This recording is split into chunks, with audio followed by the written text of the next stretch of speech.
Hello everyone and welcome. My name is Nathan and this is Sue Shrimp Eaters, and today I need to do some culling on my Neocaridinas. I've got some carbon really and cherries that have not been culled in a little bit, and I noticed that they are starting to lose a little bit of their color, and all that really takes is just a little bit of culling. But before I do that, I wanted to say thanks to a fellow YouTuber of mine, and his name is Nathan also. He has a YouTube channel called Simply Shrimps. He did a video where he couldn't identify a shrimp, and he sent me a picture, and I thought I identified it correctly, but in the end I wasn't right either. If you want to check that video out and subscribe to him, be sure to do that. Let's get into the culling. I do carry 4 different kinds of Neocaridinas. I do want to get a couple more kinds. The ones that I'm going to be talking about today are my cherries and carbon realies because they need the most work right now. The 36-gallon bow front on the left are my carbons, and the tank on the right are my cherries. I have kept this colony of cherries for about 9 years, and I absolutely love them.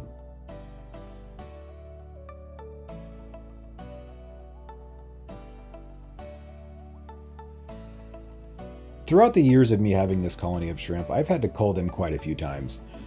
They will almost always go back to the really patterns or just kind of clear and not cherry looking anymore. I'm going to throw in some snowflake food. I've done a couple of videos on this. It is by far my favorite food for my shrimp. This will hopefully bring out a lot of the shrimp so I can see them and give this tank a really good cull. My goal with this is to hopefully bring these up to a painted fire red one day.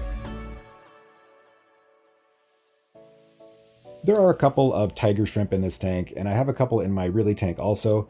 It's just because I had nowhere to put them, and I didn't want them to crossbreed back with my other shrimp I'm trying out until I get more tanks. This is kind of their new home.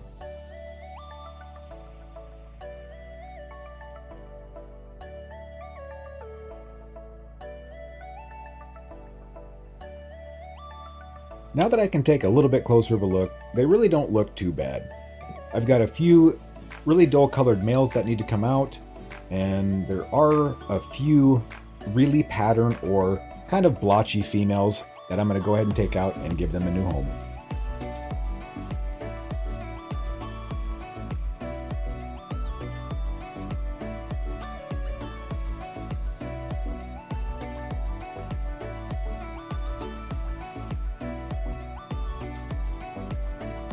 Now that I'm taking out all of the less in color or blotchy shrimp, I'm hoping that by the time I'm done, I can cull these in between a mid-grade and fire red shrimp. And then if I continue to cull these, maybe one day, hopefully, I can get to, like I said before, that painted fire red, which is an absolutely stunning shrimp.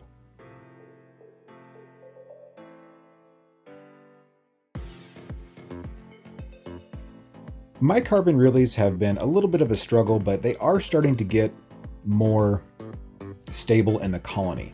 And what I mean by that is the more that you cull these, the more they look like realies when they have offspring. When I first got these, they were putting out everything from red shrimp to green shrimp. It was ridiculous, and now they are much, much better. I just want to remind everybody when they get into shrimp keeping and they want to buy something like a Really or a Neocaridina of any kind, most of the time those are going to have to be culled if you want to keep the colony looking nice. A lot of people don't like to do this, and fortunately it leaves you with a lot of less in color or less desirable shrimp.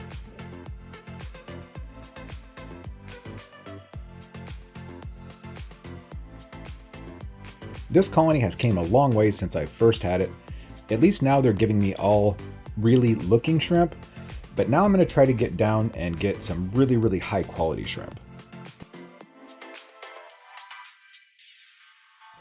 When I first got this colony of carbon really, I was very overwhelmed with how much culling had to happen. I didn't realize that a lot of these really type of shrimp and some of the more elaborate colors, like say your green jades, they are a little more maintenance when it comes to culling. The lines of those shrimp aren't very stable. Sometimes you can find really good lines where you don't have to cull so much. This colony in particular has been quite a bit of work. I actually sold this colony off because it was so much work at one point, but then after I cleaned out that tank. I noticed that I had a few babies left over, and so I guess I decided to restart the colony up. And now I'm back to culling my shrimp again, but on a brighter note, it's getting much, much easier to cull.